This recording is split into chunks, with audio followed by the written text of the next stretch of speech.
Tiger King has shaken up the internet. Joe Exotic is exposed as an animal abuser and breeding tigers to profit off of them, whereas his nemesis, Carole Baskin, was theorized to profit off of animals and is to be responsible for her ex-husband's mysterious disappearance, allegedly feeding his dead body to tigers. Most viewers of the documentary warmed up to Joe Exotic despite his flaws because he actually owned up to everything that the documentary said, whereas the portrayal of Baskin made her seem very shady and untrustworthy. Now, I personally would not side with either one of them, but what I will say is that this documentary leaves out a lot of important information and context.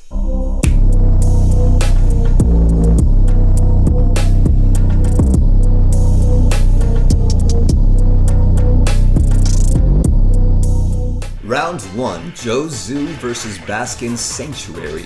Joe intentionally tries to make Carole look worse than him by arguing that her sanctuary is more abusive than his zoo. He accuses Baskin's sanctuary of having enclosures that are way too small for the animals, even though his zoo's enclosures were literally small prison cells for these tigers. If you actually look her sanctuary up, it doesn't look at all as he described it, or even representative of the crammed up film reel from the documentary. The people who made this documentary damn well knew that the sanctuary is huge, since he even flies over the sanctuary in the documentary, but they still decided to focus on Joe's false statements. Even though the crew from Tiger King had been here over the course of 5 years, and sometimes for days at a time, filming anything and everything that they wanted to film, instead of showing the beautiful grounds that are Big Cat Rescue, they chose instead to use old footage from back in the 90s and footage that was taken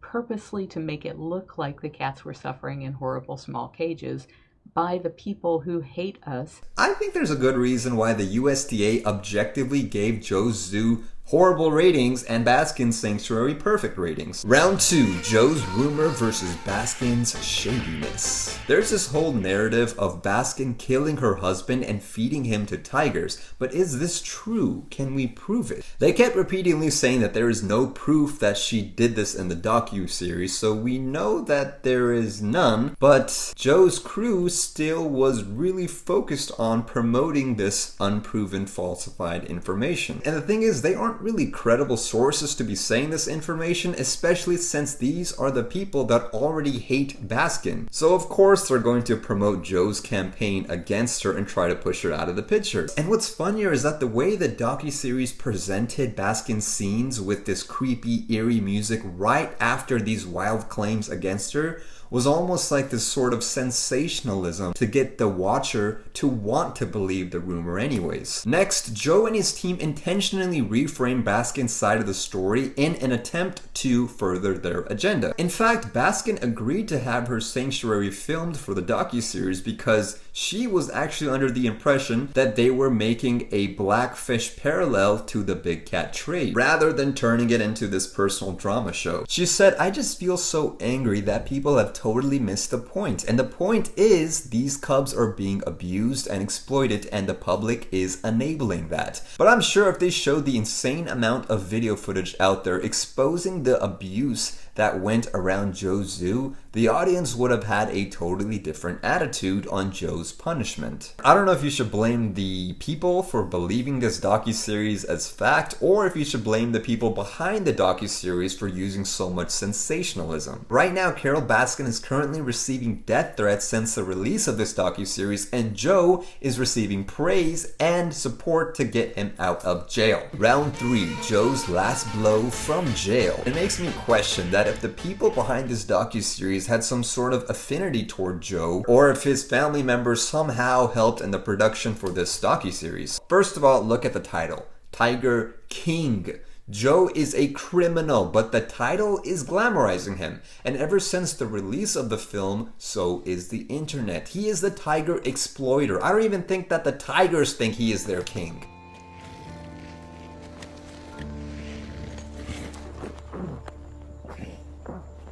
God damn you! They even mentioned that Joe loved getting clout from the media, even if they were attacking him. Perhaps the docuseries attacked him just enough to make you think that they weren't on anyone's side, but they were really trying to promote Joe Exotic as this Tiger King. I mean, after all, they made him the protagonist of the show and showed his charismatic, funny, and likable side, which makes it very easy to look past his crimes. And second, a lot of the characters in this docuseries felt like they were not being presented properly and that their parts were just being sensationalized. Now listen to what Doc Antle from the series had to say about this himself. Remember, this is not a documentary. This is a salacious television show produced to create drama. Well, when you say it's not a documentary, saying it wasn't accurate? I'm saying they portrayed people in situations to create a feeling that was not done in a documentary style. A simple guy is John Fenley. John has a beautiful set of teeth. John has a nice haircut. John doesn't walk around without his shirt on.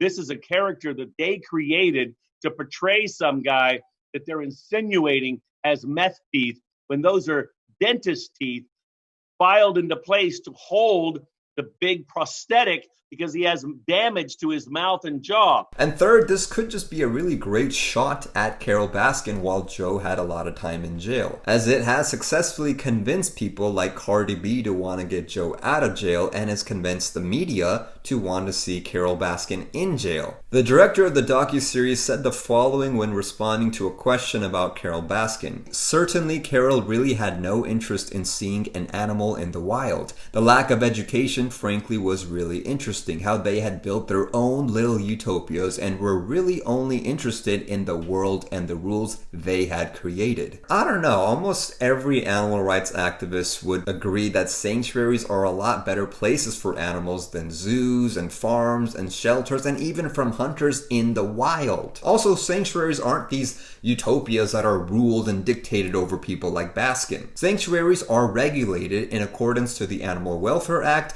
Global Federation of Animal Sanctuaries, and the American Sanctuary Association. So this is a world that is in compliance with the rules of the government. Now, I'm not trying to promote Baskin as the winner here, nor am I trying to promote Joe as a winner here, obviously, because if what they have been rumored to have done is true, then they are both very terrible people. But my problem is, why show all the information representing all of Baskin's hypocritical wrongdoings and not even show what Baskin and her people had to say about her past, like when she was breeding cats? Maybe she did that before she decided to become a real animal rights activist. I mean, most vegans used to eat meat before they transitioned to veganism, so does that mean that they're all just hypocrites because they ate meat in the past? The reality is that Baskin's entire career is revolved around reducing suffering and running a 5-star animal sanctuary. And Joe is a criminal who was after the money and fame and hiding his abuse at his 3-star animal park and trying to convince others, including himself, that he really does care for the tigers. He even tried to convince us that he carries a gun not for the tigers, but because he wants to protect the tigers from other people.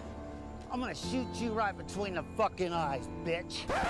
I don't know, just take it with a grain of salt. To me, it just felt like they were overdoing it with these, conspiracy theories, because, the more crazy ideas a documentary can convey with their context, then the more views they get, and therefore the more money they make, as opposed to focusing on the actual important issues like the animal abuse for these tigers, because then people would just want to shut their eyes and not watch it, and then these directors are not going to make money. But the truth is, the real victims here are the tigers, because they have gone through a lifetime of imprisonment, torture, and exploitation in comparison to all the stuff that Baskin and Joe have gone through. But anyways, guys, that's my thoughts on the series. I was very skeptical about their whole point of view message that they're trying to produce, because it was just overly sensationalized. But do me a favor, if you did like this video, like it, and if you want to see me cover a topic of your choice, be sure to check out my Patreon where I do cool giveaways, I give early access, and much more. And that's all I got for you guys today, so I will see you next time, my people. Chaos out.